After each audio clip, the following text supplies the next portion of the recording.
இப்ப இந்த பயிற்சி நம்ம போறதுக்கு முன்னாடி, நம்ம கிட்ட வந்து ஒரு தெளிவு இருக்கணும். என்ன தெளிவு அப்டின்னா, என்ன வேணும் அப்டிங்கிறதுல தெளிவு. இப்போ நமக்கு தேவையில்லாத எண்ணங்கள் இருந்தாலும் கூட, நம்ம இதுதான் வேணும்னு ஒரு கிளியரா ஒரு டெசிஷன் எடுக்கணும். இப்போ கனவுகள் அப்டின்னா ஒவ்வொருத்தருக்கும் நெறைய இருக்கும்.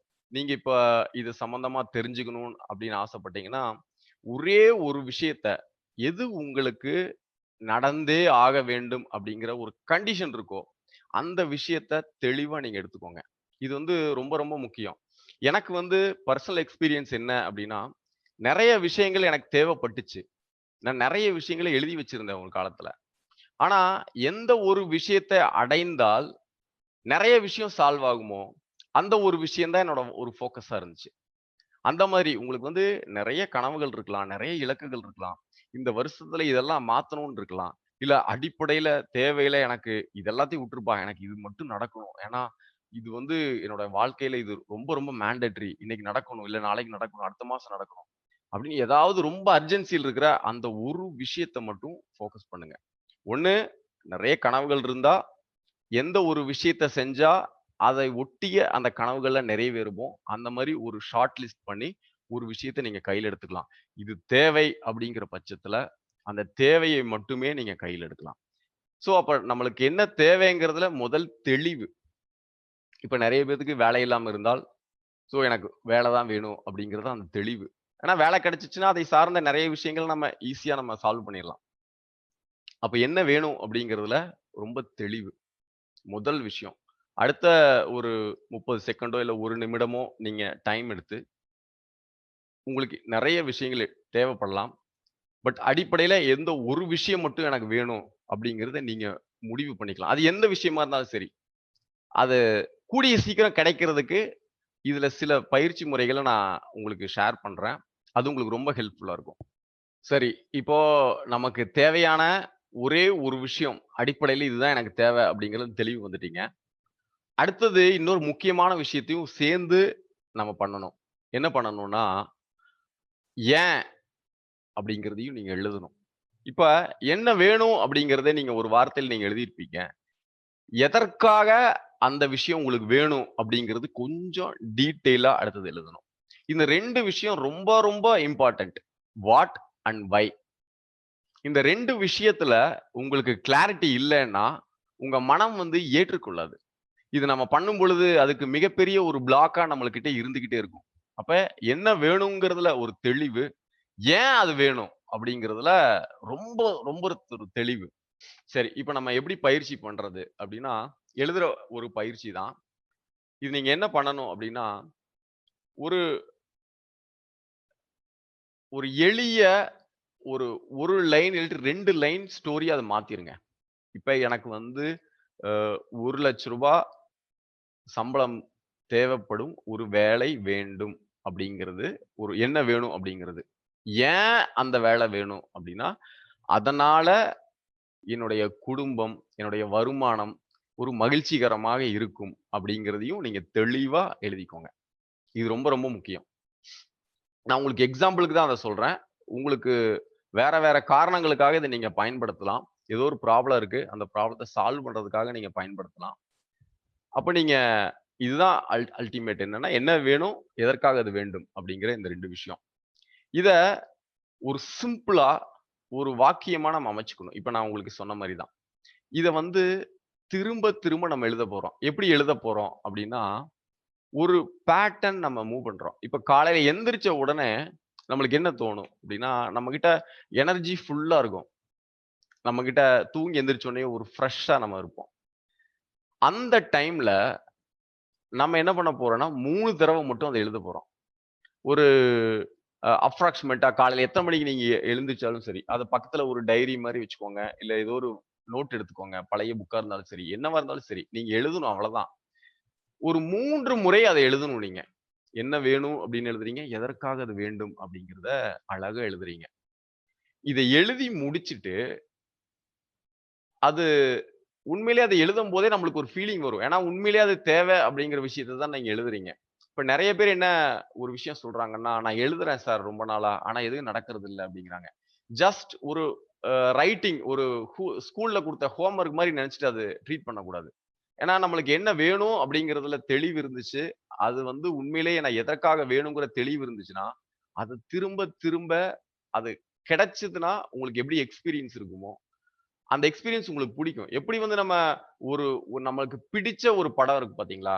அத திரும்ப திரும்ப நம்ம பார்க்குறோமோ, பிடிச்ச ஒரு காமெடி இருக்கும். அது திரும்ப திரும்ப நம்ம பார்த்து சிரிக்கிறோமோ, பிடிச்ச ஒரு பாடல் இருக்கும். நூற்றுக்கணக்கான முறை நீங்க கேட்டிருப்பீங்க. இருந்தாலும் அந்த பாடல் எங்கேயாவது ஒலிக்கும்போது, திரும்ப திரும்ப நின்னு நம்ம கேட்டு ரசிக்கும் பொழுது இருக்கிற அந்த ஆனந்தம் இருக்கு பார்த்தீங்களா? அது உங்களுக்கு என்ன வேண்டும்? அது எதற்காக வேண்டும்? அப்படிங்கிறதுல கிளாரிட்டி இருந்துச்சுன்னா, நிச்சயமா அது வரும். அப்போ அத நீங்க எழுதிக்கிறீங்க. சிம்பிளா 3 முறை எழுதுறீங்க. எழுதி முடிச்சதுக்கப்புறம், நீங்க அத ஃபீல் பண்றீங்க. அந்த எக்ஸ்பீரியன்ஸ் எப்படி வந்து ஒரு லக்ஸுரி கார்க்குள்ள நீங்க உட்கார்ந்து ஒரு ஃபீல் பண்றீங்க. என்னவெல்லாம் இருக்கு? ஸ்டியரிங் எல்லாம் புடிச்சு பார்க்குறீங்க. அத ஃபீல். அந்த மாதிரி இந்த விஷயம் உங்க வாழ்க்கையில நடந்துருச்சுன்னா, நீங்க எப்படி ஃபீல் பண்ணுவீங்க? எந்த மாரி வாழ்வீங்க? உங்களுடைய முகம் எவ்வளவு மலர்ச்சியா இருக்கும்? நீங்க வீட்ல என்னவெல்லாம் பேசுவீங்க? என்னவெல்லாம் நீங்க சிரிப்பீங்க? எங்கெல்லாம் போவீங்க? உங்களுடைய கனவுகளுக்காக இத வந்து 1 நிமிடம் தான். மொத்தம் 3 நிமிஷம் தான் இது பயிற்சியே. இது 3 முறை நீங்க செய்யணும். மத்தியானம் நம்ம வர்றோம். மத்தியானம் வந்து பார்த்தீங்கன்னா, லஞ்சுக்கு முன்னாடி, இல்ல லஞ்சுக்கு அப்புறம் எப்போ உங்களுக்கு ஃப்ரீயோ அப்ப. இதே விஷயத்த 6 முறை நம்ம பண்றோம். ஏன் 6 முறை பண்றோம் அப்டின்னா, அதுல ஒரு சிம்பிள் லாஜிக் இருக்கு. இது வந்து ஆ ரொம்ப பெரிய சயன்ஸ் எல்லாம் நம்ம இதுக்கு தேவையில்ல. நம்ம காலையில ஃபுல் எனர்ஜியோட இருக்கோம். அப்ப நமக்கு ஒரு 3 முறை பண்ணாலே போதுமானது. நம்மளுக்கு ஒரு திருப்தி இருக்கும். 2வது மத்தியானம் வந்து பார்த்தீங்கன்னா, நம்ம நெறைய வேலைப்பாடுகள்ல அலைஞ்சு திரிஞ்சோ, இல்ல ஆஃபீஸ் ஒர்க்லயோ, இல்ல வீட்ல நெறைய வேலை செஞ்சுட்டோ, கொஞ்சம் நம்ம எனர்ஜி எல்லாமே ஒரு 50% கம்மியாகறதுக்கு வாய்ப்புகள் இருக்கு. அப்போ அந்த டைம்ல நம்ம எனர்ஜி இன்கிரீஸ் பண்ணிக்கணும் இல்லையா? அதுக்காக 6 முறை நம்ம பண்ணணும். இதே விஷயத்த 6 முறை நீங்க தெளிவா எழுதுறீங்க. என்ன வேணும்? எதற்காக அது வேணும்? அப்படிங்கிறது. அது கிடைச்சுச்சுன்னா எப்படி இருக்கும்? அந்த எக்ஸ்பீரியன்ஸ நீங்க ஜஸ்ட் அது ஒரே மாரி எக்ஸ்பீரியன்ஸ் உங்களுக்கு கிடைக்கணுங்கிற அவசியம் கிடையாது. உங்களுக்கு என்ன தோணுதோ, அத நீங்க வந்து ஜஸ்ட் 1 நிமிஷம் எக்ஸ்பீரியன்ஸ் பண்ணி பார்க்குறீங்க. 6 முறை எழுதுறீங்க, எக்ஸ்பீரியன்ஸ் பண்றீங்க. இவ்வளதான். ரொம்ப சிம்பிள் ப்ராசஸ். அதுக்கப்புறம் இரவு தேவையில்லாத விஷயங்கள கற்பனை பண்ணிட்டு நம்ம தூங்கும்போது, நம்மளுக்கு தூக்கம் நெறைய டைம் வர்றதில்ல. அதற்கு பதிலாக இத 9 முறை நீங்க செய்யும் பொழுது, இதுதான் நம்மளுக்கு வேணும் அப்படிங்கிறது உங்களுக்கு ரொம்ப தெளிவாக நீங்க எழுதுவீங்க. அடுத்தது என்ன நடக்கும் இதுல அப்டின்னா, அந்த எக்ஸ்பீரியன்ஸ் நீங்க தூங்குறதுக்கு முன்னாடி எனக்கு இது நடந்தா எப்டி இருக்கும்? அப்டின்னு நெனச்சுக்கிட்டே நீங்க தூங்கிர்லாம். அதுல எந்த தப்பும் கிடையாது. இது வந்து சிம்பிள் ப்ராசஸ். இத ஒரு 3 நாள் நீங்க பண்ணுங்க. இந்த 3 நாள் வந்து நீங்க டெடிகேட்டடா நீங்க பண்ணுங்க. உங்களுக்கு ஒரு விஷயம் ரொம்ப தெளிவா உங்களுக்கு தெரியும். என்ன அப்டின்னா, உங்களுக்கு எது தேவைன்னு நம்ம வந்து முடிவு பண்ணி, அத ஃபோக்கஸ் பண்ணும் பொழுது, இது நடக்கறக்கு உண்டான சாத்தியக்கூறுகள் அழகா உங்க கண்ணு முன்னாடி தெரியும். இத பண்ணு, அது உனக்கு கிடைக்கலாம். அப்படின்னு நெறைய ஆப்பர்ச்சுனிட்டீஸ் வந்து உங்களுக்கு கிரியேட் ஆகுறத பார்ப்பீங்க. அந்த ஆப்பர்ச்சுனிட்டீஸ் எல்லாமே உங்களுக்கு எந்த விஷயம் தேவை அப்படிங்கிறத பொறுத்து, நீங்க எந்த அளவுக்கு ஸ்ட்ராங்கா அது வேணும், எதற்காக அது வேணும் அப்படின்னு நீங்க சிந்திக்கிறீங்க, அத பொறுத்து வேறு வேறு வகையான ஆப்பர்ச்சுனிட்டீஸ் கிரியேட் ஆகும். இதே மாரி கிரியேட் ஆகுங்கிற அவசியமெல்லாம் கிடையாது. ஒரே மாதிரி, ஒரே விளைவு எனக்கு கிடைச்ச மாரியோ, இல்ல மத்தவங்களுக்கு கிடைச்ச மாரியோ, எல்லாத்துக்கும் அதே மாரி தான் நடக்கணுங்கிற அவசியம் கிடையாது. ஒவ்வொருத்தருடைய எண்ணம் வேறுபட்டவையாக இருக்கலாம். ஒவ்வொருத்தருடைய வாழ்க்கை முறை வேறுபட்டவையா இருக்கலாம். இது தனித்தனியா ஒவ்வொருடைய இண்டிவிஜுவலான அவங்களுடைய மனம், எண்ணம், அலை ஓட்டம் இது எல்லாத்தையும் பேஸ் பண்ண ஒரு சில விஷயம். இப்போ காலையில 3 முறை, மத்தியானம் ஒரு 6 முறை, நைட் ஒரு 9 முறை. இது நீங்க என்ன பண்ணலாம் அப்டின்னா, நிச்சயமா செய்வேன் அப்டின்னு சொல்லி தீர்க்கமா ஒரு முடிவு பண்ணுங்க. இத இத மிஸ் பண்ணாம அடுத்த ஒரு 3 நாள் இதையவே நீங்க செய்யுங்க. வேற எதுவுமே தேவையில்லாம இது மட்டும் தான் செய்வேன். ஆனா கண்டிப்பா செய்வேன் அப்டிங்கிற ஒரு தீர்க்கமான ஒரு முடிவு.